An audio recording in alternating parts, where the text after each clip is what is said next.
Soy Agustín Hernández. Vamos a hacer hoy una videoconferencia sobre extinción de contrato. Veremos también alguna parte de suspensión que no nos dio tiempo a ver la semana pasada, pero bueno, en principio la videoconferencia versaba sobre extinción. Empezaremos con extinción y veremos la pequeña parte de suspensión que está relacionada con la extinción del contrato, ¿vale?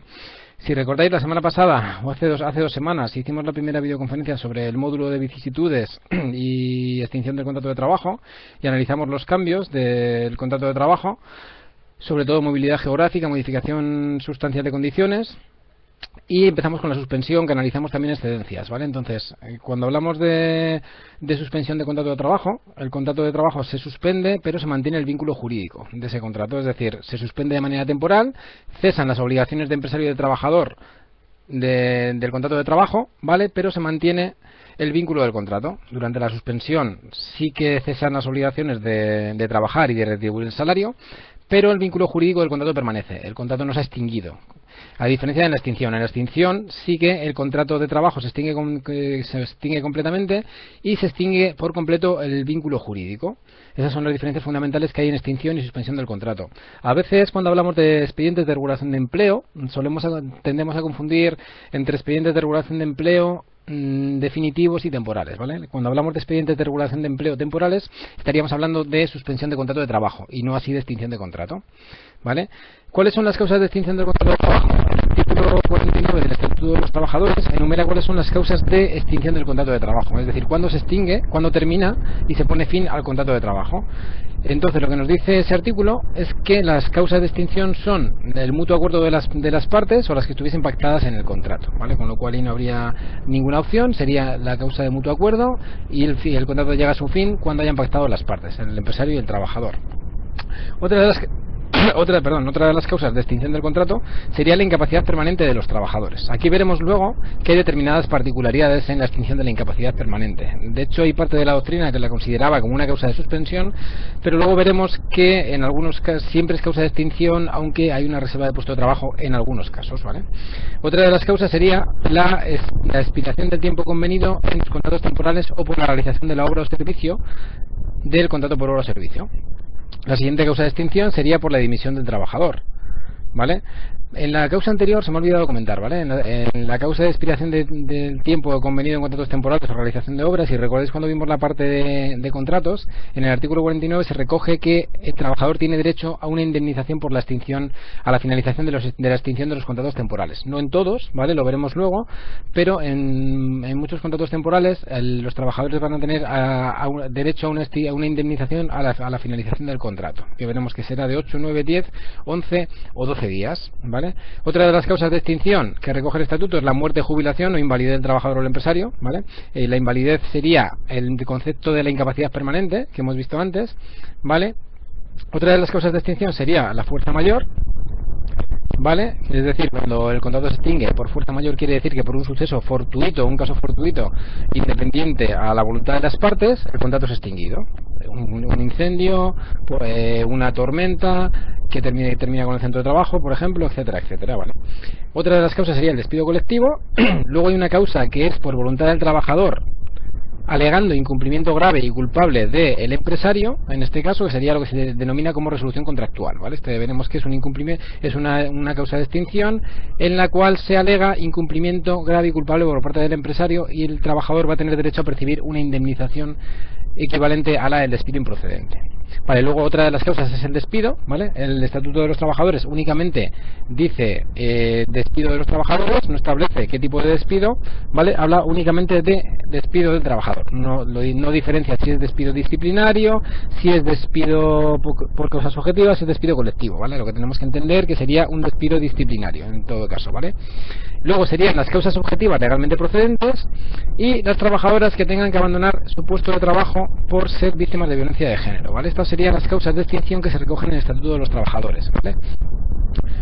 ¿Qué ocurre cuando se extingue el contrato de trabajo? Que el trabajador va a poder cobrar desempleo en algunos casos y en otros no. Cuando el contrato de trabajo se extingue, siempre y cuando el trabajador haya generado lo que se llama una situación legal de desempleo, el contrato de trabajo, el trabajador va a poder cobrar lo que se denomina la prestación por desempleo, lo que viene siendo comúnmente conocido como paro, ¿vale? ¿Qué ocurre? Que el trabajador, hay determinadas ocasiones en las que puede estar en incapacidad temporal cuando su contrato se extingue, es decir, está cobrando una baja, ¿vale? Esto está ocurriendo mucho, sobre todo a raíz del año 2006, en el que salió una sentencia del Tribunal Supremo que vino a decir que perfectamente se podía extinguir el contrato de trabajo aunque el trabajador estuviese de baja. Antiguamente había posibilidades de alegar la nulidad de ese despido, ¿vale? Pero a raíz del año 2006 ya esta extinción del contrato en situación de incapacidad temporal es perfectamente legítima. ¿Qué ocurre cuando un trabajador está en situación de incapacidad temporal y su contrato se extingue? Que seguiría cobrando la incapacidad temporal, es decir, la prestación de la baja, ¿vale? Y si es de contingencias comunes, esa prestación de incapacidad temporal seguirá cobrando, pero se le descontará de lo que percibe el trabajador como desempleo. Mientras que si el trabajador estuviese de baja por incapacidad temporal por contingencias profesionales, es decir, por accidente de trabajo o por enfermedad profesional, en ese caso la prestación por desempleo no se descontaría como consumida, ¿vale? Aquí hay unas particularidades en cuanto a la cotización, porque en la prestación por desempleo sí que hay cotizaciones, mientras que en la incapacidad temporal por contingencias profesionales, al no consumirse el desempleo, nadie cotiza por el trabajador en este caso, ¿vale? El trabajador podría hacer lo que se denomina un convenio especial, ¿vale? Vale, vamos a ver muy rapidito una de las causas de extinción antes de entrar a analizar el resto de causas. Hoy intentaremos llegar hasta el despido, si nos da tiempo, y si no, en la siguiente videoconferencia que tenemos vamos a analizar casos prácticos de despidos y los tipos de despido que tenemos en el ordenamiento jurídico, ¿vale? Como os decía antes, una de las causas que establece el Estatuto de los Trabajadores como causa de extinción del contrato es la incapacidad permanente, ¿vale? La incapacidad permanente total o absoluta es lo que nos viene a decir el Estatuto de los Trabajadores, ¿vale? La incapacidad permanente tiene distintos grados. Un trabajador es incapacitado de manera permanente, pero puede serlo en distintos grados, ¿vale? Hablamos de 4 grados distintos de incapacidad permanente. Sería, por un lado, la incapacidad permanente parcial, que sería aquella incapacidad que no implica que el trabajador sea incapaz para realizar su puesto de trabajo. Es decir, el trabajador va a padecer una serie de deficiencias anatómicas y funcionales, pero que en ningún caso le van a impedir la realización de su profesión habitual, ¿vale? Esta incapacidad permanente parcial no extingue el contrato, porque si el trabajador puede seguir haciendo su trabajo o profesión habitual, esta incapacidad permanente no extinguiría el contrato de trabajo, ¿vale? Luego estaría la incapacidad permanente total. Si veis ahí, hablamos de incapacidad permanente total e incapacidad permanente cualificada. La incapacidad permanente total es aquella que se da al trabajador cuando el trabajador presenta reducciones anatómicas o funcionales o deficiencias físicas o psíquicas que implican que el trabajador o trabajadora no va a poder realizar su profesión habitual o las funciones esenciales de su profesión habitual, ¿vale? Ante una incapacidad permanente total, ¿qué puede hacer la empresa? Tiene dos opciones: o bien la extinción del contrato o bien la adaptación del puesto de trabajo. Es decir, se podría adaptar el puesto de trabajo del trabajador o ofertar al trabajador un cambio de puesto de trabajo para que esa incapacidad permanente total fuese compatible con el desempeño del trabajo del trabajador, ¿vale? Luego tendríamos el grado de la incapacidad permanente absoluta, ¿vale? Esta incapacidad permanente absoluta es la que incapacita al trabajador para la realización de todo tipo de profesión, de cualquier tipo de profesión, ¿vale? Y luego el último grado sería la gran invalidez, que sería, digamos, por así decirlo, la incapacidad permanente absoluta incremental, ¿vale? La gran invalidez lo que hace es impedir que el trabajador pueda hacer ningún tipo de trabajo, es decir, incapacita al trabajador porque su enfermedad le incapacita todo tipo de trabajo, pero además necesita el concurso o ayuda de tercera persona para los actos más esenciales de la vida, ¿vale? Y luego, si os dais cuenta, hablo ahí, cuando hablo de incapacidad permanente total, de un grado de cualificada, ¿vale? Esta es a la que tienen derecho aquellos trabajadores que tengan más de 55 años o en aquellos casos en los que los trabajadores o las personas que tienen esa incapacidad permanente vayan a tener dificultades especiales para encontrar un nuevo trabajo, ¿vale? Esto sería lo que conocemos como incapacidad permanente, ¿vale? Ahí en este cuadro vemos un poquito cuál es el concepto de la incapacidad permanente, ¿vale? Y sería una de las causas de extinción del contrato. Como os decía antes, cuando hablaba de las causas de extinción, parte de la doctrina interpretaba que la incapacidad permanente no es una causa de extinción del contrato, sino que sería una causa de suspensión del contrato. Pero realmente en el artículo 49, en el punto E, viene una de las causas, que es muerte, gran invalidez o invalidez permanente total o absoluta del trabajador. Si os dais cuenta, están todas las causas menos la parcial, ¿vale? Todas las incapacidades menos la parcial. ¿Esto qué quiere decir? Que viene regulado como una causa de extinción, ¿vale? ¿Qué es lo que ocurre? Que en el artículo 48 del Estatuto de los Trabajadores se establece que el trabajador en situación de incapacidad permanente tiene el derecho a la reserva del puesto de trabajo durante un periodo de 2 años, en incapacidad permanente total o absoluta, o gran invalidez, ¿vale? Entonces, la redacción de este artículo es un tanto confusa, y ha venido a interpretarla el Tribunal Supremo, ¿vale? La redacción de este artículo lo que viene a decir es que el trabajador tiene una reserva del puesto de trabajo en los supuestos de incapacidad permanente, ¿vale? Pero el Tribunal Supremo interpreta que esa reserva de puesto de trabajo no lo es en todos los casos. ¿Por qué? Porque lo que se viene a decir es que esta reserva de puesto de trabajo de 2 años se tendrá cuando, a juicio del órgano de calificación, es decir, del equipo de valoración de incapacidades que determina la situación de incapacidad permanente, el equipo médico que determina la situación de incapacidad permanente, pues se dice que hay derecho a la reserva de puesto de trabajo cuando, a juicio del órgano de calificación, esta situación de incapacidad del trabajador vaya a ser previsiblemente objeto de revisión por mejoría que permita la reincorporación al puesto de trabajo. Vale, ¿esto qué quiere decir? Que el Tribunal Supremo ha interpretado este artículo estableciendo que si en la resolución en la cual se concede la incapacidad permanente al trabajador, es decir, tiene que haber una resolución del Instituto Nacional de la Seguridad Social en virtud de la cual se conceda esa incapacidad permanente al trabajador, ¿vale? Y para que haya reserva de este puesto de trabajo tiene que figurar expresamente en la resolución, en esa resolución, que el trabajador va a ser revisado, ¿vale?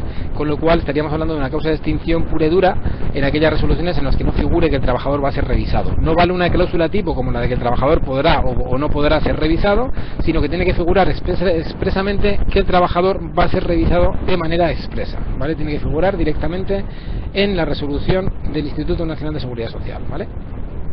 Y esta sería la primera de las incapacidades permanentes, ¿vale? Vamos a hacer un supuesto sobre incapacidad permanente, ¿vale? A ver qué os parece y sobre este tipo de extinción, ¿vale? Nos dice este caso práctico. Vale, pues nada, seguimos, os decía, ¿vale? Estábamos hablando de esta causa de extinción, la causa de extinción de la incapacidad permanente, ¿vale? Pero bueno, si al menos me escucháis mejor que antes, aunque no me veáis, ¿vale? Al menos si me escucháis el sonido es mejor, efectivamente. Si es que al entrar yo ahora he oído ese ruido de fondo del que hablabais, efectivamente.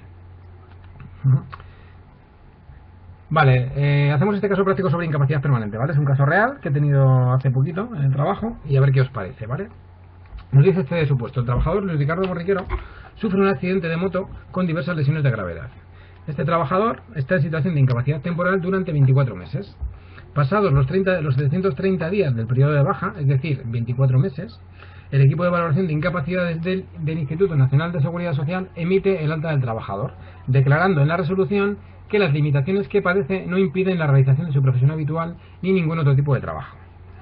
Bien, Luis trabaja en una empresa que fabrica asientos para coches, con la necesidad de estar de pie durante 8 horas seguidas.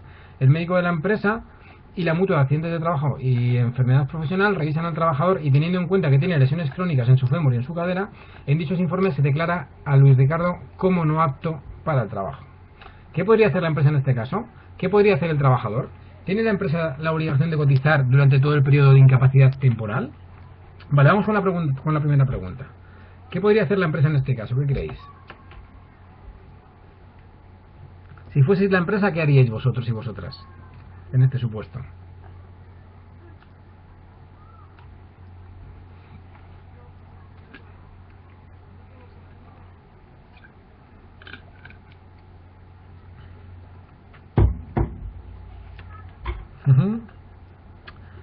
Vale, a ver, la primera contestación que hace una compañera, darle de baja por recaída, no cabría. Eso, la única opción sería que el Instituto Nacional de Seguridad Social lo plantease, ¿vale? Pero el periodo máximo que puede estar un trabajador en incapacidad temporal son 24 meses, ¿vale? Es lo máximo que establece la Ley General de la Seguridad Social, en virtud de la cual el trabajador puede estar de baja. Es decir, no podría estar de baja más de los 24 meses que ya ha estado. Con lo cual, en este caso, no iba a caber una recaída. Además, la recaída tendría que otorgarla siempre el INS, ¿vale? Con lo cual, las opciones que tendríamos aquí son efectivamente las que estáis comentando, ¿vale?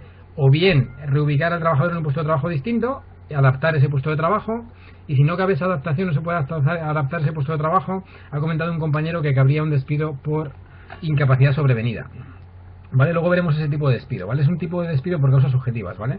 Que es un despido por ineptitud sobrevenida, conocida o sobrevenida con posterioridad a la colocación del trabajador en el puesto de trabajo, ¿vale? Entonces aquí sería lo que ocurrió finalmente fue eso, ¿vale? ¿Qué ocurrió? Que la empresa, en este caso, el Instituto Nacional de Seguridad Social, establece que este trabajador puede trabajar. Dice que es apto para trabajar y que no tiene derecho a ningún tipo de incapacidad, ni siquiera ni incapacidad permanente total, ni incapacidad permanente parcial, ¿vale? Con lo cual, el trabajador se tiene que reincorporar a su puesto de trabajo. ¿Qué ocurre? Que este trabajador se reincorpora a su puesto de trabajo, está trabajando la primera semana y tiene que estar descansando continuamente cada media hora, cada 40 minutos, porque no puede estar de pie por las lesiones que padece. Con lo cual, lo que hace la empresa es hacerle un informe médico a través de la mutua de accidentes de trabajo, enfermedades profesionales, y a través del médico de empresa, porque esta empresa tenía médico de empresa, ¿vale? Y en esos informes se establece que el trabajador no es apto para el trabajo. No hay posibilidad de reubicarlo ni de readaptarse al puesto de trabajo, con lo cual el trabajador finalmente es despedido. Es despedido con una indemnización de 20 días por año trabajado, con el límite máximo de 12 mensualidades, ¿vale? Porque es un despido, una de las causas que veremos luego de despido por causas objetivas legalmente procedentes. Vale. ¿Qué podría hacer el trabajador en este caso? ¿Qué creéis que podría hacer el trabajador en este caso? Me pregunta una compañera, Carmen, si podría el trabajador impugnar la decisión del INS a la vista del informe de la mutua. Efectivamente, ¿vale? Podría hacer dos cosas. El trabajador incluso podría presentar una reclamación contra el despido, ¿vale? Alegando que él es apto para la profesión habitual, ya que el INS le ha dicho que es apto. Tendría que presentar informes médicos impugnando ese tipo de despido de ineptitud sobrevenida, o podría efectivamente reclamar contra la resolución de la incapacidad. Es decir, podría solicitar la incapacidad permanente, o bien total o bien absoluta, a través de una reclamación previa en vía administrativa, ¿vale? No sería una reclamación económico-administrativa, ¿vale? Cuando hablamos de reclamación económico-administrativa, Carmen, estaríamos haciendo una reclamación a Hacienda, ¿vale? En este caso hablamos de una reclamación previa, como comenta José Alcántara, ¿vale? Sería una reclamación previa en vía administrativa, ¿vale? Pero no económico-administrativa. Entonces, el trabajador tiene un plazo de 30 días para presentar esa reclamación previa en el Instituto Nacional de Seguridad Social. Esa reclamación previa muchas veces es desestimada, pero es un paso previo que hay que cumplir con obligatoriedad, ¿vale? Si esa reclamación previa es desestimada, finalmente lo que habría que hacer sería presentar una demanda judicial, ¿vale? En este caso lo que ocurrió realmente precisamente fue eso. Presentamos la reclamación previa fue desestimada, presentamos la demanda en el juzgado, y con estos informes médicos y con un perito judicial, la sentencia hace 2 meses la ganamos, ¿vale? Y se reconoció al trabajador la incapacidad permanente total para su profesión habitual. Me pregunta Pablo si la empresa tiene que comunicar al INS el informe del médico. No, porque el Instituto Nacional de Seguridad Social ya ha revisado al trabajador. Es decir, el equipo de valoración de incapacidades, que se llama, ¿vale?, ya habría revisado al trabajador previamente, con lo cual no es necesario que la empresa envíe ese informe médico a la mutua. Lo que tenemos que hacer en el momento del juzgado es aportar esos informes médicos directamente en el juzgado, para que el juez vea que me han despedido por ineptitud sobrevenida y por una incapacidad que alega la empresa, ¿vale? En este caso hay controversia, efectivamente, ¿vale? Pero la controversia la vamos a resolver en el juzgado. Entonces, lo que voy a hacer yo va a ser aportar los informes de la mutua, los informes de la empresa, del médico de empresa, y los informes del perito judicial que vamos a contratar, para que nos diga que el trabajador tiene unas lesiones crónicas que le impiden realizar su profesión habitual, y en el juzgado es donde presentaremos todo este tema, ¿vale?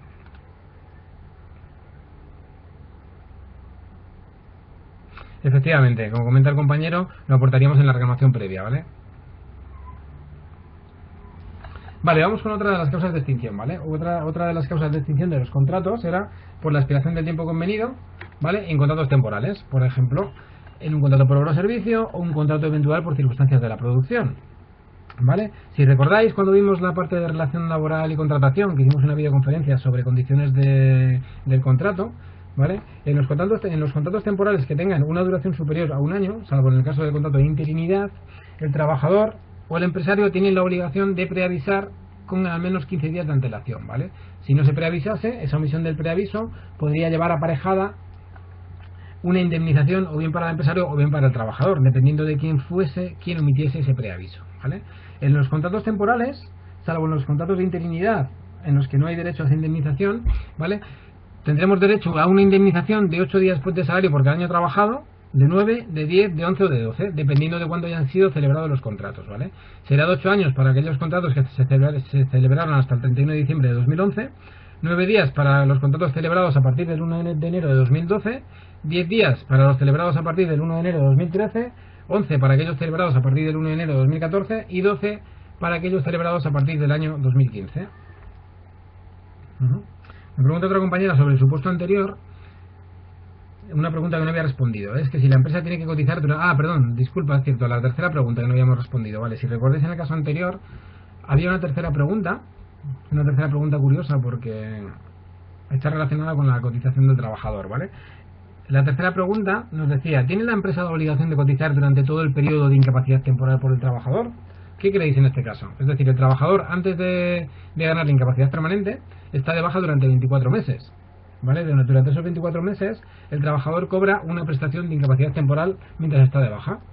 ¿Vale? En el 75% o en el 60 hasta el 20º día si es contingencia como este caso, y luego puede haber complementos de empresa.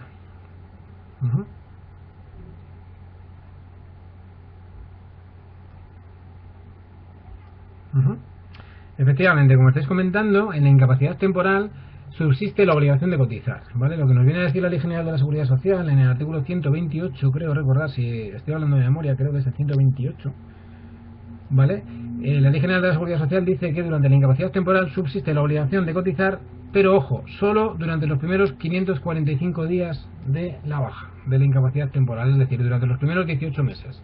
Lo que viene a decir la Ley General de Seguridad Social es que a partir de los 18 meses de baja o de los 545 días de baja, la empresa ya no tiene obligación de cotizar. Entonces, lo que hacen las empresas, con carácter general para aquellos trabajadores que están de baja más de esos 545 días, es que no cotizan por el trabajador. Y el trabajador tendrá en blanco en su vida laboral. Es decir, el trabajador tiene derecho a cobrar la prestación, ¿vale? Pero no va a tener ese periodo como cotizado, salvo que el trabajador lo cotice por sí mismo. Tiene la opción de hacer lo que se llama un convenio especial y pagarse en mismo sus propias cotizaciones, ¿vale? Es un poco lo mismo que comentábamos antes cuando se extingue el contrato estando de baja, ¿vale? Cuando hay una extinción del contrato estando de baja, si esa baja es por contingencias comunes, se considerará el tiempo como cotizado. ¿Pero por qué? Porque el trabajador tendría derecho a desempleo. Como el trabajador tenía derecho a desempleo y en desempleo se cotiza, ese tiempo sí se cotizará porque lo va a cotizar el Servicio Público de Empleo. Si el trabajador no tuviese derecho a desempleo y siguiese cobrando la baja, no habría cotizaciones tampoco, ¿vale? En el caso de una baja por accidente de trabajo cuyo contrato es extinguido, el contrato es extinguido en una baja en una incapacidad temporal y el trabajador sigue de baja después de ser extinguido el contrato, ¿vale? Al no consumirse el desempleo y por ser un accidente de trabajo, enfermedad profesional, tampoco el INS tiene obligación de cotizar por el trabajador, ¿vale? La empresa obviamente no, porque lo ha despedido, y el INS tampoco, ¿vale? En cierto modo, aquí el trabajador estaría en un limbo jurídico, por así decirlo. Tiene ese periodo sin cotizaciones, y la opción que tiene es hacer lo que se llama un convenio especial, como os he comentado antes. Vale, vamos a hacer un supuesto muy rapidito, muy sencillito, sobre un cálculo de una indemnización por extinción de contrato temporal. En este caso, ¿vale? Tenemos aquí este supuesto que nos dice: la trabajadora Marisa Brosa tiene un contrato por obra o servicio determinado para la realización de un proyecto encomendado por FCC desde el 1 de enero del año 2009. Con fecha 31 de mayo recibe una notificación de la empresa en la cual se le indica el final de su contrato con fecha y efectos del 15 de junio de 2014 por fin de obra y además por causa económica, ya que la empresa lleva 2 años con pérdidas continuas en su actividad y además FCC finalizará el 15 de junio el contrato con la empresa contratante. Pues bien, nos pide que calculemos la indemnización de la trabajadora sabiendo que percibe las siguientes cuantías: salario base 1.600 euros, plus de convenio 187 euros y tiene dos pagas extraordinarias de salario base más el plus de convenio. Vale, ¿tendría en este caso el trabajador derecho a indemnización por el tipo de contrato? ¿Qué creéis? ¿A cuántos días tendría derecho a indemnización por cada año trabajado este trabajador? ¿A 10? ¿A 8?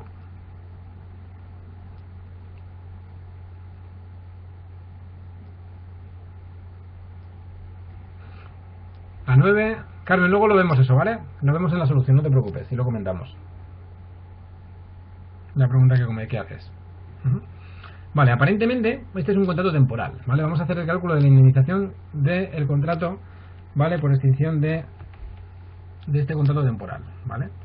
Con lo cual, efectivamente, como comenta Carmen, en principio el trabajador tendría derecho a 8 días porque el contrato es un contrato de fin de obra y se firmó en el año 2009, ¿vale? Entonces, si recordáis en lo que hemos visto antes, como el contrato está firmado antes del 31 de diciembre de 2011, llevaría aparejada una indemnización de 8 días de salario por cada año trabajado. Vale, pues bien, nos vamos a ir a calcular esta indemnización, ¿vale? Y luego contestamos a la pregunta que estaba comentando Carmen, ¿vale? Que iba bastante enlazado, ¿vale? Vale, lo que tenemos que hacer cuando hacemos un cálculo de una indemnización de un contrato temporal es lo mismo que cuando hacemos un cálculo de una indemnización por despido. Es decir, el cálculo es prácticamente idéntico, ¿vale? No cambia prácticamente nada, ¿vale?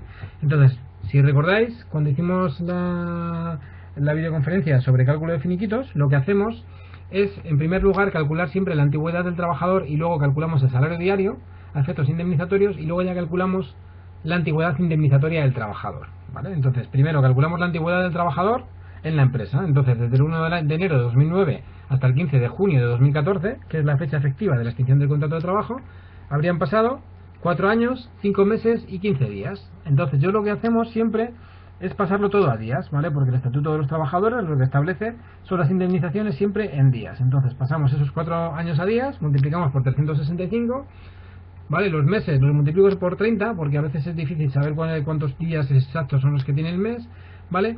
Y luego, si recordáis, esos 5 meses, esos últimos 15 días, los solemos prorratear por un mes más a la hora de calcular la indemnización por extinción de contrato o de despido, ¿vale? Con lo cual nos daría que el total de días de antigüedad a efectos indemnizatorios serían 1640, ¿vale?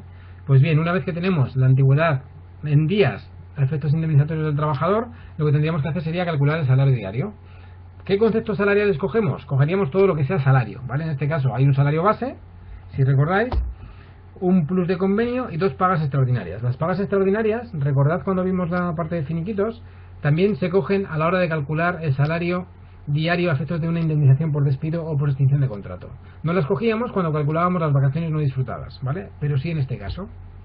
¿Vale? Entonces cogemos los 1.600 euros más 187 y la parte proporcional de las pagas extraordinarias, que la parte proporcional de las pagas extraordinarias las calcularemos multiplicando los 1.787, porque el trabajador tiene derecho a salario base más antigüedad, a 2 pagas extras de salario base más antigüedad, es decir, 1.787, multiplicamos por 2 y dividimos entre 12. Eso nos daría un salario bruto mensual de 2.084,83, incluida la parte proporcional de las pagas extraordinarias.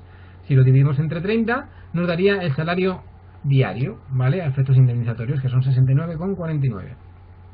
Vale, pues una vez que tenemos esto, tendríamos que calcular la regla de 3, ¿vale? Entonces tenemos que decir, si el trabajador, por este contrato de fin de obra, tiene derecho a 8 días en un año, en 365 días, tendrá derecho a X días en 1.640 días, con lo cual X son 35,95, y el importe de la indemnización sería esa antigüedad a efectos indemnizatorios de 35,95 por 69,49, y la indemnización sería 2.498,17.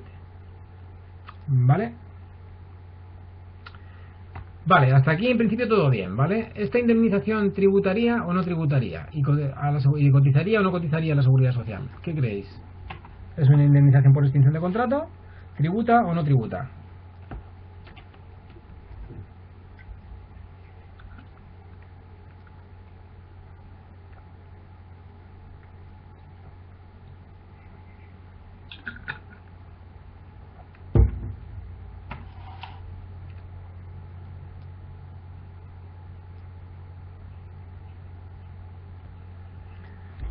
Vale, nos dice el artículo 7 de la ley del IRPF, nos dice que las indemnizaciones por despido o cese del trabajador están exentas de tributación siempre y cuando no superen el máximo legal establecido en el Estatuto de los Trabajadores, ¿vale? Con lo cual se sobreentiende que esta es una indemnización por cese, ¿no? Con lo cual aparentemente no debería tributar ni cotizar. Ahora bien, el Tribunal Supremo dice y entiende que como es una indemnización por extinción de contrato temporal, no es una indemnización por despido, y al no ser una indemnización por despido debe tributar y cotizar, ¿vale? Con lo cual estas indemnizaciones de extinción de contrato temporal no tienen consideración de indemnización por despido y tributan, ¿vale? Vale, a raíz de la pregunta que comentaba la compañera antes, ¿vale? ¿Veíais alguna cosa rara, algunos más aparte de Carmen en este supuesto? ¿Consideráis que pudiese el trabajador en cierto modo alegar que su contrato fuese indefinido?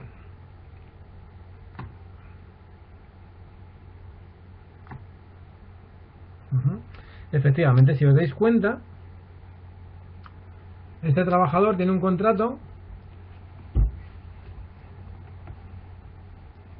desde el año 2009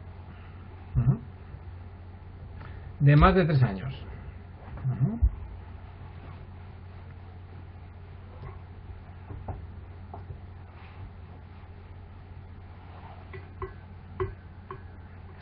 Vale, yo en cierto modo podríamos impugnar esta extinción de contrato como un despido, ¿vale? Pero también tenemos que recordar una cosa, ¿vale? Que es lo siguiente. Que este trabajador, que ahora mismo con la reforma que hubo en el año 2010, ¿vale? En 2010, los contratos por obra o servicio, la duración máxima que van a tener sería una duración máxima de 3 años, si recordáis, ¿vale? Si recordáis cuando vimos la parte de contratos, se me ha olvidado colgar la presentación que hicimos el día que estuvimos en la parte de contratos, ¿vale? Pero si recordáis, la duración máxima que puede tener un contrato por obra o servicio son 3 años, ampliables, eso sí, a 4 años por convenio colectivo, ¿vale? Entonces, aparentemente se habrían pasado esos 3 años, con lo cual, si el convenio colectivo no nos dice nada, se sobreentiende que podríamos entender que el contrato por obra o servicio habría devenido indefinido y el trabajador tendría un contrato indefinido, con lo cual no cabría que calculásemos una indemnización de 8 días por cada año trabajado.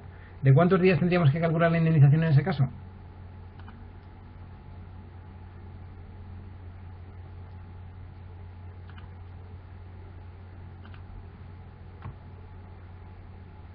¿45, 20? Vale, si recordáis, en el supuesto nos decía que la empresa alega la extinción del contrato y dice que es por fin de obra y además también dice que es por causa económica. ¿Vale? Con lo cual podríamos entender que fuesen efectivamente una indemnización por un despido por causas objetivas de causa económica. 22 días, dice un compañero. No hay indemnizaciones específicas de 22 días, las puede haber por pacto con la empresa, ¿vale? ¿Vale? Pero no hay indemnización específica establecida de 20 días. ¿Vale? Vale. Lo que hice fue hacer un cálculo de 20 días, ¿vale? En este caso la indemnización, si la empresa en lugar de hacer este despido hubiese asumido que el trabajador tenía consideración de trabajador indefinido, podría haber hecho, ¿vale? Podría haber hecho una extinción alegando un despido por causas objetivas, que luego veremos cómo se tendría que hacer, ¿vale? Pero hay una particularidad aquí, ¿vale? Yo he hecho el cálculo para que veáis la diferencia, ¿vale? Vamos a ver si lo paso. Están unos problemillas, vale. Pregunta una compañera que si demuestra causa económica que incluso a lo mejor no tiene indemnización. No es así, ¿vale? Realmente no es que el trabajador no vaya a tener indemnización, ¿vale? Porque un despido por causas económicas, por causa objetiva legalmente procedente, alegando causa económica, siempre va a tener que tener una indemnización, ¿vale? ¿Vale? Una indemnización de 20 días de salario por cada año trabajado, con un límite de una anualidad. Otra cosa es que no se lo paguen, efectivamente. Si no se lo pagan, la empresa alega insolvencia y esa insolvencia es declarada y reconocida por el Fondo de Garantía Salarial, el trabajador cobraría la indemnización del Fondo de Garantía Salarial. Tardaría mucho en cobrarla, pero finalmente la cobraría. Vale, entonces, yo hice el cálculo de la indemnización de 20 días por año, ¿vale? Con el mismo supuesto de antes. Ya teníamos calculado el salario diario y todo, y entonces lo que tendríamos que hacer sería calcular la indemnización de un despido por causas objetivas, ¿vale? Entonces, con la misma regla de 3, diríamos que un despido por causas objetivas da derecho a 20 días, con el límite de 20 días por año, ¿vale? Con lo cual en 1640 días tendrá derecho a X días. Nos sale el importe de días a efectos indemnizatorios, multiplicamos por el salario diario a efectos indemnizatorios y nos saldría que la indemnización por extinción por causas objetivas serían 6.244,37 y esta no tributaría ni cotizaría puesto que es una indemnización por despido, ¿vale? Estáis preguntando sobre cuánto sería la cuantía del despido improcedente. Lo veremos luego, o si no, en la siguiente videoconferencia que vamos a ver la parte de despidos, específicamente lo vamos a ver, ¿vale? La indemnización por despido improcedente, después de la reforma laboral, es de 45 días por año, con el límite máximo de 42 mensualidades, ¿vale? Pero hasta el 11 de febrero del año 2012, que es cuando sale la reforma laboral, ¿vale? Y a partir de esa fecha, como comenta Marga, sería un mixto de 45-33, efectivamente, ¿vale? A partir de esa fecha, la indemnización sería de 33 días por cada año trabajado con el límite máximo de 33 mensualidades, ¿vale? Si recordáis cuando vimos los finiquitos, en la videoconferencia de finiquitos, hicimos cálculos sobre esos dos tramos. El primer tramo de la indemnización hasta febrero de 2012 y el segundo tramo de la indemnización a partir de febrero del año 2012. ¿Vale? Vale, una particularidad que no hemos tenido en cuenta en este supuesto para que el trabajador pudiese entender el contrato como indefinido con respecto a la duración máxima, ¿vale? Esa duración de 3 años, como os he puesto ahí en el chat, ¿vale? Lo que establece en la reforma laboral del 18 de septiembre del año 2010 es que la duración máxima del contrato podría tener una duración máxima de 3 años, ampliables en 12 meses más por convenio colectivo, con lo cual aquí el trabajador habría tenido la opción de plantear una solicitud de un certificado que acreditase ese contrato indefinido, ¿vale? Puesto que desde el 18 de septiembre de 2010, no desde el 1 de enero de 2009, ¿vale? Tendríamos que contar los 3 años desde el 18 de septiembre del año 2010, ¿vale? Desde el 18 de septiembre de 2010 hasta junio de 2014 habrían pasado más de 3 años, ¿vale? Con lo cual, si en el convenio colectivo no se establecía la posibilidad de prorrogarlo a 4 esa duración, este contrato sería automáticamente indefinido. Vale, si fueseis el trabajador en este caso, ¿qué haríais en el supuesto? ¿Reclamaríais la improcedencia o no la reclamaríais? Parece claro que sí, ¿no? Parece claro que es muy fácil reclamar la improcedencia y poder tener derecho a una indemnización de 45 y 33 días, ¿vale? Y si fuese la empresa, ¿qué habríais hecho el 18 de septiembre del año 2013, ¿vale? En la fecha en la que el trabajador habría cumplido los 3 años de antigüedad y su contrato habría devenido indefinido. ¿Le habríais dado la certificación del contrato indefinido?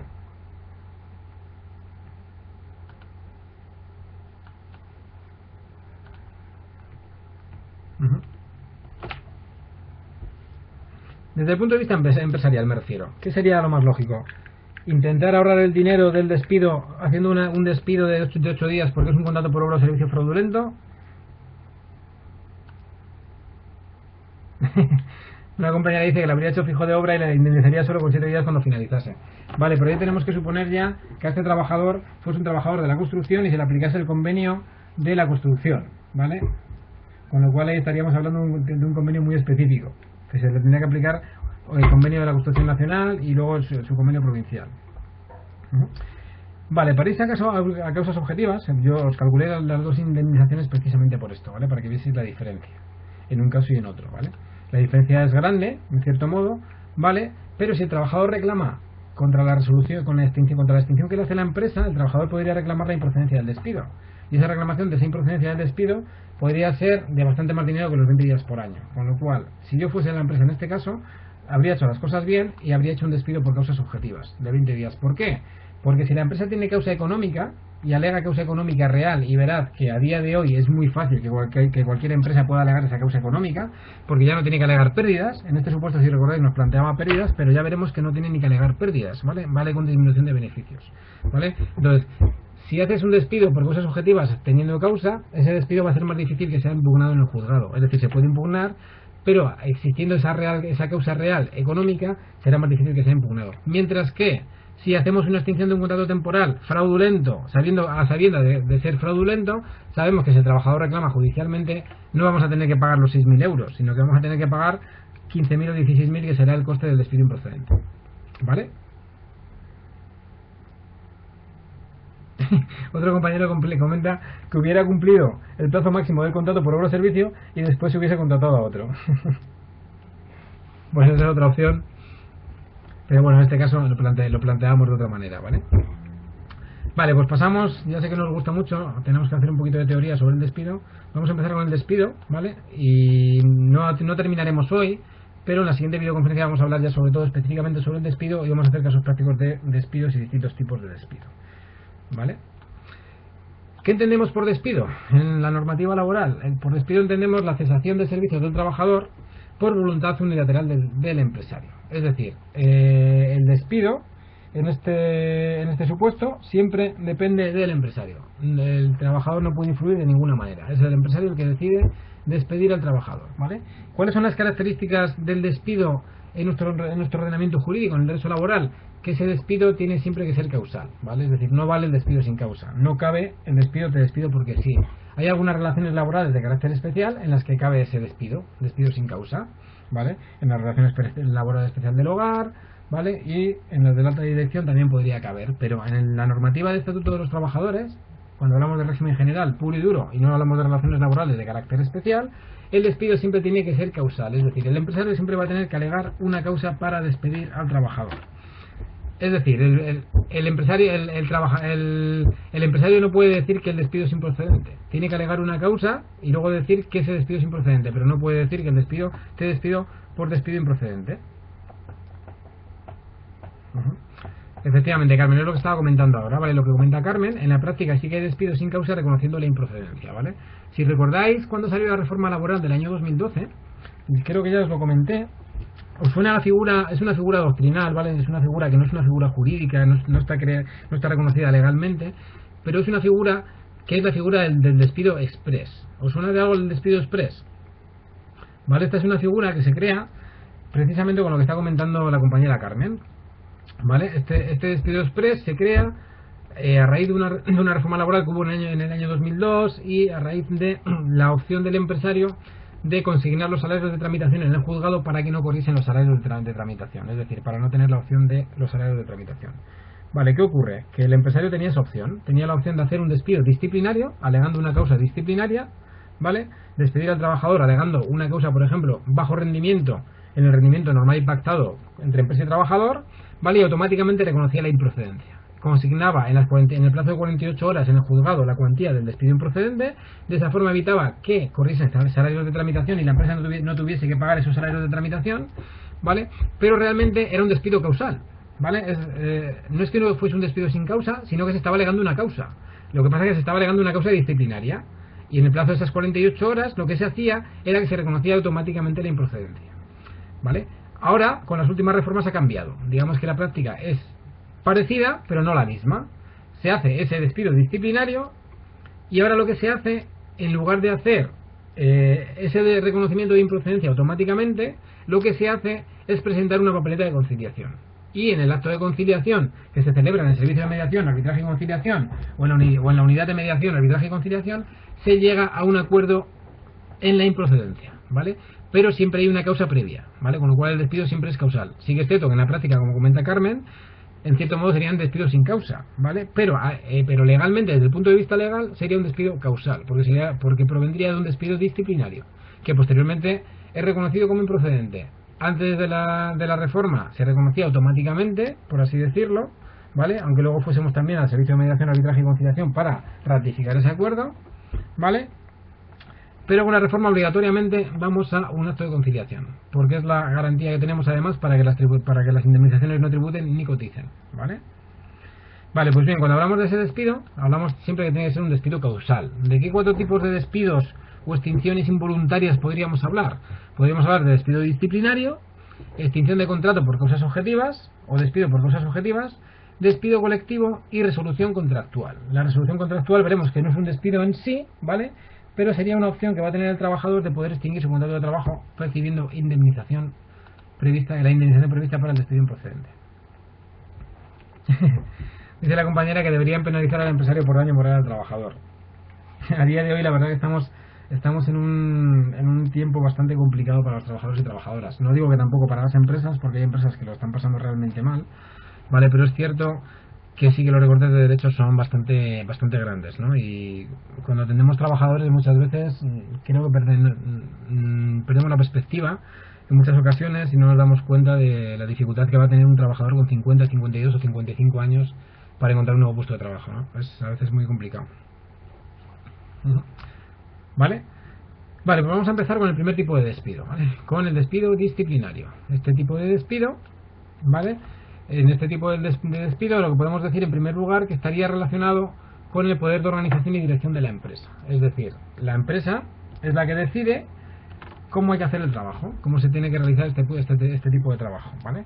Con lo cual, si el trabajador incumple una orden expresa, ¿vale?, ilícita del empresario, sin causa por así decirlo, podría abrirse la posibilidad de un despido disciplinario, ¿vale? Con lo cual este despido, para que se pueda aplicar, tenemos que decir que tiene que estar basado siempre en un incumplimiento grave y culpable por parte del trabajador, ¿vale? Tiene que haber un incumplimiento grave y no solo culpable de las obligaciones del trabajador, ¿vale? Puede haber muchos tipos y muchas causas de despidos disciplinarios, ¿vale? Lo que hace el Estatuto de los Trabajadores es citar algunos supuestos como los que tenéis ahí. ¿Cuáles serían los incumplimientos que alega el Estatuto de los Trabajadores para poder hacer un despido disciplinario al trabajador? Pues los que tenéis ahí, ¿vale? Falta de asistencia al trabajo, indisciplina o desobediencia debida, ofensas verbales o físicas al empresario o a los compañeros, disminución del rendimiento en el rendimiento normal y pactado, ¿vale? Que es el que os decía antes, que era el que se utilizaba mucho en los casos que comentaba antes la compañera, efectivamente, ¿vale? La transgresión de la buena fe contractual, que también es un cajón desastre, ¿vale? Este también se utiliza bastante. La embriaguez habitual o toxicomanía, pero ojo, solo se inciden de manera negativa en la realización del trabajo por parte del trabajador, ¿vale? O el acoso por razón de origen racial o étnico, religión o convicciones, discapacidad, edad, etcétera, etcétera, ¿vale? Al empresario o a los compañeros, ¿vale? El despido disciplinario siempre va a tener que figurar por escrito, ¿vale? En la carta de despido disciplinario es importante que se hagan figurar los hechos que motivan el despido, ¿vale? Estaba leyendo las preguntas que comentabais, ¿vale? Comentaba una compañera que estaban pidiendo un despido para el primer año de trabajo, ¿vale? Me pregunta una compañera que cómo demostramos que el alcoholismo afecta al trabajo. Es un tema complicado, ¿vale? Es un tema complicado. Hay muchas empresas que están implicadas en este tema, ¿vale? Hemos tenido en algunos casos, incluso las empresas que se han implicado en la rehabilitación del trabajador, ¿vale? Pero si el trabajador realiza en su puesto de trabajo, realiza bien su trabajo, no sería una causa para despedir al trabajador, ¿vale?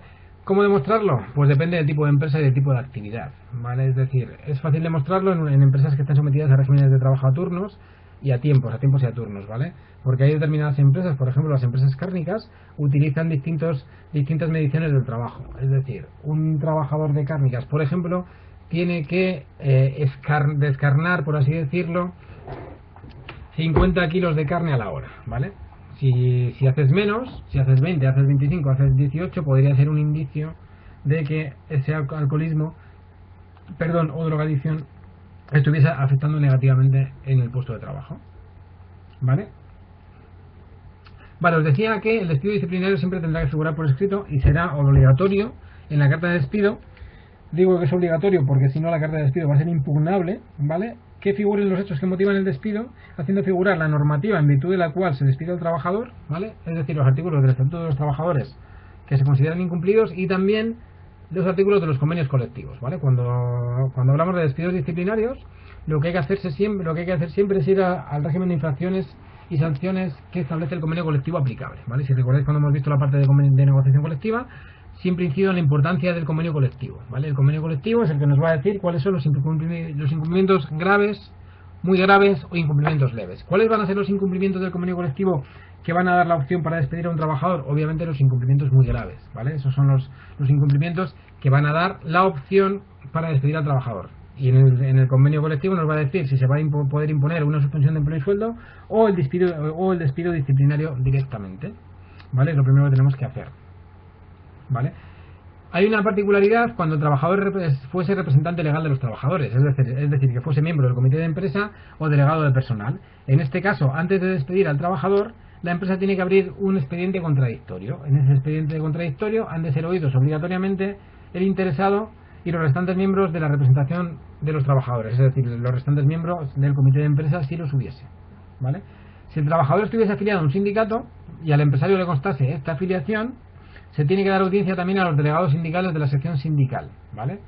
Correspondiente a dicho del sindicato. Si no se cumplen estos requisitos de hacerlo por escrito y si el trabajador está afiliado al sindicato, afiliarse al sindicato, se estarían inobservando los requisitos formales que establece el artículo 55 del Estatuto de los Trabajadores, ¿vale? ¿Qué ocurría en este caso si no se observan estos procedimientos? Que el empresario podría hacer un nuevo despido en el que cumpliese los requisitos omitidos. Pero eso sí, este despido surtiría efectos desde esta fecha, ¿vale? Y siempre pasados 20 días, ¿vale?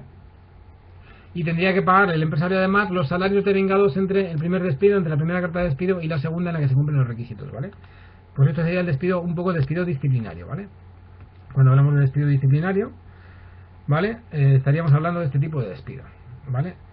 ¿Cuál es el siguiente tipo de despido? Sería el despido por causas legalmente procedentes, ¿vale? Las causas de despido por causas objetivas vienen recogidas en el Estatuto de los Trabajadores, en el artículo 52, si no recuerdo mal, si hablo de memoria, ¿vale? Es el artículo 52 el que recoge la extinción del contrato por causas objetivas, ¿vale? Solemos tender a relacionar causas objetivas con causas económicas, ¿vale? Pero no solo ese es el despido por causas objetivas, veremos que hay 5 causas distintas, ¿vale? Pregunta una compañera sobre el supuesto del despido disciplinario cuando hablábamos de alcoholismo y y drogadicción, ¿vale? Si sería causa de despido que un trabajador beba en horario laboral. Bueno, podría serlo, ¿vale? Pero ahí no estaríamos hablando de un despido por alcoholismo, ¿vale? Que incida negativamente en el puesto de trabajo, ¿vale? Sería la posibilidad de realizar un despido por causas disciplinarias, siempre y cuando el trabajador hubiese incumplido una orden expresa del empresario, es decir, que el empresario le haya dado una orden expresa impidiendo que el trabajador beba en horario laboral, con lo cual ese podría ser una causa de despido, ¿vale? Si quisiéramos hacer esa causa de despido, yo lo que haría en ese supuesto, si quisiésemos despedir a un trabajador que tenemos constancia que bebe en el horario laboral, sería en primer lugar notificarle por escrito esta imposibilidad, es decir, que no es posible y no está aceptado y que podría ser una causa de sanción muy grave o grave que el trabajador beba en el horario laboral, ¿vale? Y si el trabajador sigue haciéndolo, podríamos en primer lugar poner una amonestación por escrito, una sanción de suspensión de empleo y sueldo y finalmente plantearíamos un despido, pero sería por incumplimiento de órdenes expresas de la empresa, ¿vale? No por la causa de la que estábamos hablando antes, ¿vale? Vale, hablábamos del despido por causas objetivas, ¿vale? El despido por causas objetivas, os decía que no solo entendemos por causas objetivas el despido por causa económica. Solemos entender, sobre todo, que el despido por causas objetivas legalmente procedentes son causas económicas, ¿vale? Pero esta solo es la tercera causa de despido por causas objetivas, ¿vale? Hay otras 4 causas más que regula el Estatuto de los Trabajadores cuando hablamos de despido por causas objetivas, ¿vale? Y la primera es la ineptitud del trabajador, ¿vale? Esta causa de despido nos dice que se puede despedir a un trabajador o trabajadora por ineptitud del trabajador conocida o sobrevenida con posterioridad a su colocación efectiva en la empresa, ¿vale? Lo que nos dice el estatuto es que la ineptitud que existiese con anterioridad al cumplimiento de un periodo de prueba no podrá alegarse con posterioridad a dicho cumplimiento, ¿vale? Si recordáis el caso que hemos visto antes del trabajador al cual se le había denegado la incapacidad permanente total, la empresa es este tipo de despido el que le realizó, ¿vale? Y os comenté que se hacía un despido de 20 días por cada año trabajado con el límite máximo de 12 meses y sería esta causa, la causa A del artículo 52 del estatuto, la que alega la empresa para despedir a este trabajador, ¿vale? Por ineptitud sobrevenida del trabajador, ¿vale? Sería la primera causa. La segunda causa sería por la falta de adaptación del trabajador a las modificaciones técnicas operadas o introducidas en su puesto de trabajo, siempre y cuando, nos viene a decir este artículo, dichos cambios sean razonables, ¿vale? Obligatoriamente y previamente a despedir a un trabajador porque no se adapte a las modificaciones técnicas que se introduzcan en su puesto de trabajo, tiene la empresa obligación de ofrecer al trabajador un curso dirigido a facilitar la adaptación del trabajador a dichos cambios, ¿vale? En todo caso, el tiempo de trabajo, el tiempo dedicado a la formación va a tener consideración de tiempo de trabajo efectivo, ¿vale? Y además el empresario tiene que abonar, por supuesto, el salario que venía percibiendo, ¿vale? Y además, otra de los requisitos que nos exige el estatuto es que la extinción no se podrá acordar por el empresario hasta que hayan transcurrido al menos 2 meses desde que fue introducida la modificación. Es decir, yo no puedo decir que introduzco un nuevo programa informático de contabilidad al contable y a los 2 días despedirlo, ¿vale? Mínimo tiene que haber pasado 2 meses desde que se introdujo la modificación o desde que se finalizó la formación dirigida a la adaptación de ese puesto de trabajo, ¿vale? Vale, y luego ya en la tercera causa ya hablaríamos de la que solemos conocer como despido por causas objetivas legalmente procedentes, ¿vale? Que es cuando concurra alguna de las causas objetivas por causa económica, organizativa, técnica o de producción, ¿vale? Es decir, la empresa puede alegar estos 4 tipos de causas, ¿vale? Cuando hay una situación económica negativa por pérdidas actuales o previstas o disminución persistente del nivel de ingresos, ¿vale? ¿Cuándo entendemos que hay causa económica? ¿Vale? Cuando hay pérdidas o cuando haya una disminución persistente del nivel de ingresos ordinarios durante 3 trimestres consecutivos, ¿vale? Este sería el tipo de despidos por causas objetivas económicas, y luego estarían las técnicas, las organizativas y las de producción también, ¿vale? Que lo que nos establecen en estos casos, dependiendo del tipo de causas que sean alegadas, ¿vale? Las causas técnicas, se entiende que la empresa tiene causas para despedir a un trabajador o una trabajadora cuando se produzcan cambios. Esto es como una especie de cajón desastre, ¿vale? Porque nos viene a decir que hay causa técnica cuando se produzcan en la empresa cambios, entre otros, en el ámbito de los medios e instrumentos de producción, ¿vale? Con lo cual, en cierto modo, es como una especie de cajón desastre. ¿Cuándo podríamos alegar causas organizativas? ¿Cuándo la empresa puede alegar causas organizativas? Cuando se produzcan cambios, entre otros, en el ámbito de los sistemas y métodos de trabajo personal o en el modo de organizar la producción, ¿vale? Y causas productivas cuando se produzcan cambios en la demanda de los productos o servicios que la empresa pretende colocar en el mercado, ¿vale? Y como os comentaba, la causa económica se va a entender siempre cuando se desprenda que de los resultados de la empresa haya una situación económica negativa por pérdidas actuales o pérdidas previstas o por disminución persistente de nivel de ingresos ordinarios, ¿vale?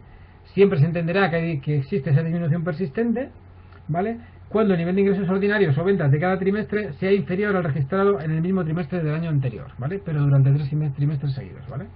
Esta sería la tercera causa de despido por causas objetivas legalmente procedentes, ¿vale? ¿Cuál sería la cuarta causa de despido por causas objetivas legalmente procedentes? Por falta de asistencia al trabajo, ¿vale? Este es un tipo de despido que yo he visto pocas veces, ¿vale? No es un despido que se utilice mucho, porque son faltas de asistencia al trabajo, aun justificadas pero intermitentes, ¿vale?, de las jornadas hábiles que en 2 meses consecutivos alcancen un 20% en 2 meses o un 25% en 4 meses discontinuos. Es decir, que en 2 meses consecutivos alcancen el 20% y el 25% en 4 meses discontinuos, ¿vale? Y el límite es individual, ¿vale?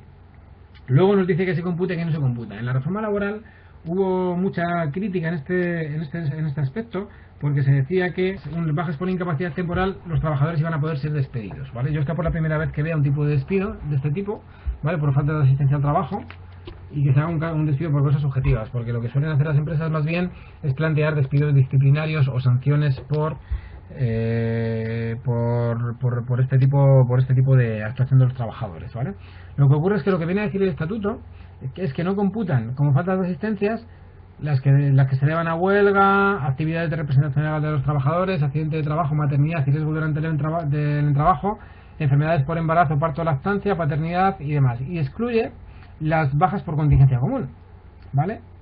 Con lo cual es curioso, excluye aquellas bajas por contingencia común que hayan sido acordadas por los servicios sanitarios, ¿vale?, por los médicos de atención primaria, y siempre y cuando tengan una duración de más de 20 días consecutivos, ¿vale? Es decir, las bajas que tengan menos de 20 días sí computarían para este límite, es decir, las bajas de incapacidad temporal computarían para este límite, ¿vale? Vale, ya para terminar, y luego ya en la siguiente videoconferencia vamos a hacer los casos prácticos de despidos y vemos el despido por causas colectivas y la resolución contractual. Por último, decir simplemente que el despido por causas objetivas tiene que ser siempre realizado por escrito, ¿vale?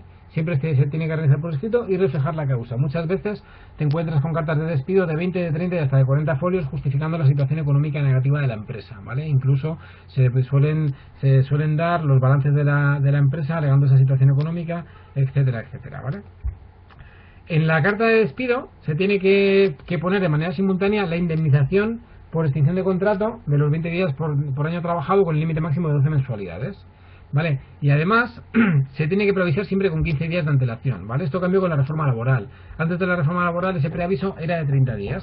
Con la reforma laboral el preaviso para la extinción de un contrato por causas de un contrato, para la extinción de un contrato a través de un despido por causas objetivas, vale con que se notifique con 15 días de antelación, ¿vale? Y además durante este periodo de preaviso se debe otorgar al trabajador o a la trabajadora una licencia de 6 horas semanales para la búsqueda de un nuevo empleo, ¿vale? Vale, ya por último, se me ha olvidado comentar el último de los despidos por causas objetivas, ¿vale?, que son aquellos contratos que están vinculados a programas públicos, ¿vale?, y que son realizados por entidades sin ánimo de lucro, ¿vale?, que es el último supuesto que os pongo ahí, ¿vale?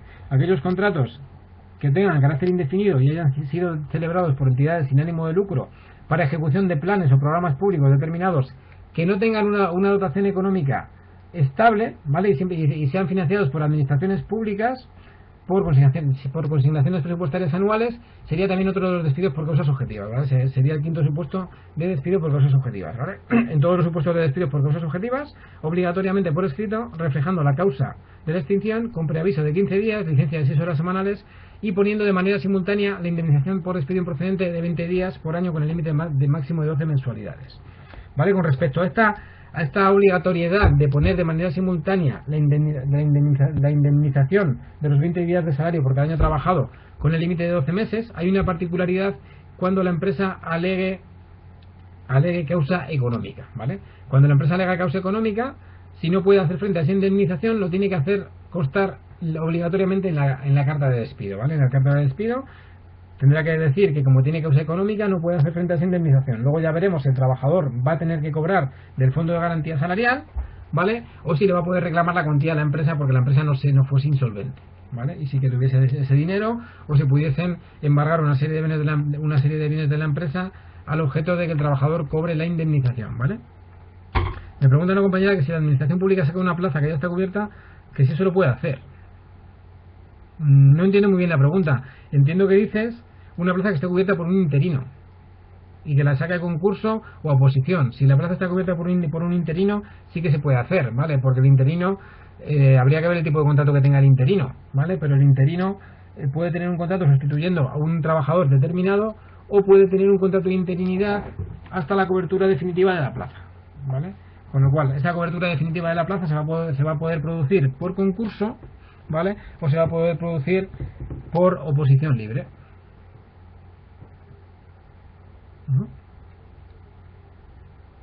Me pregunta una compañera si se pueden ver las indemnizaciones que tributan y las que no en algún documento concreto. Vale, en principio las indemnizaciones por despido no tributan, ¿vale? Salvo que superen el importe máximo de lo establecido para el despido improcedente, ¿vale? O para el tipo de despido específico, ¿vale?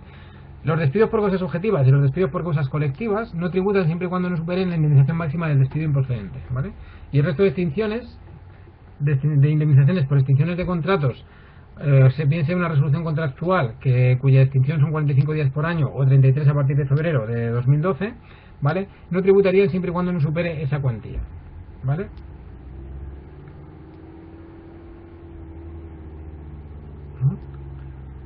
¿Qué cuantía me preguntas, Verónica? No entiendo la pregunta.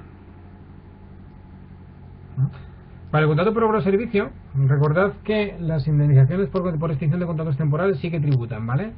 A diferencia de lo que ocurre con las indemnizaciones por despido. Las indemnizaciones por despido, en principio, no tributan, salvo que se supere por esa indemnización el límite máximo que establece la normativa, ¿vale? Es decir, la normativa dice que el importe máximo de la indemnización de despido por causas objetivas son 20 días, ¿vale? Entonces, un despido, por ejemplo, por ineptitud del trabajador, como en el caso que vimos antes, si la empresa le paga al trabajador 26 días por año trabajado, esos 6 días tributarían y cotizarían, ¿vale? Porque exceden el importe máximo previsto para una indemnización por ineptitud del trabajador de 20 días por año trabajado, se excede en 6 días. Eso sería lo que cotizaría y lo que tributaría. El exceso solamente, ¿vale? Los 20 días anteriores no. Tributaría el exceso, ¿vale?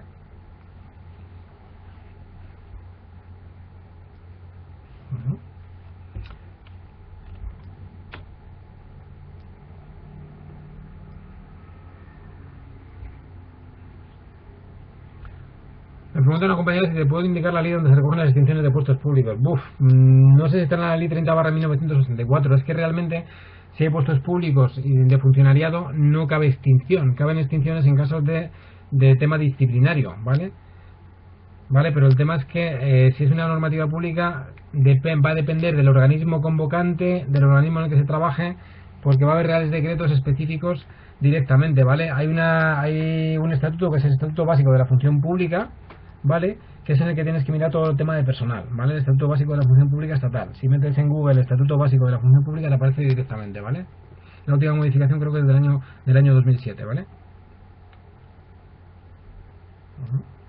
Pregunta a una compañera que en los despidos colectivos, lo veremos el próximo día, lo de los despidos colectivos, ¿vale? En los despidos colectivos por causa económica, si se pacta con la representación legal de los trabajadores que se abonen, por ejemplo, 30 días a los trabajadores, sí cotizarían y tributarían los 10 días de exceso, ¿vale? Vale, en los despidos por causas colectivas, cuando se alega causa económica, organizativa, técnica o productiva, ¿vale? Lo que establece el Estatuto de los Trabajadores son 20 días por año, ¿vale? Igual que en el despido por causas objetivas por causa económica, ¿vale? Entonces, lo que nos dice el artículo 7 de la ley del IRPF es lo siguiente: que en los despidos por causas objetivas, económicas, organizativas, técnicas o productivas, y en los despidos colectivos, en los que se alegan estas mismas causas, ¿vale?, estará exenta el importe de la indemnización que no supere la cuantía prevista para el despido improcedente, ¿vale?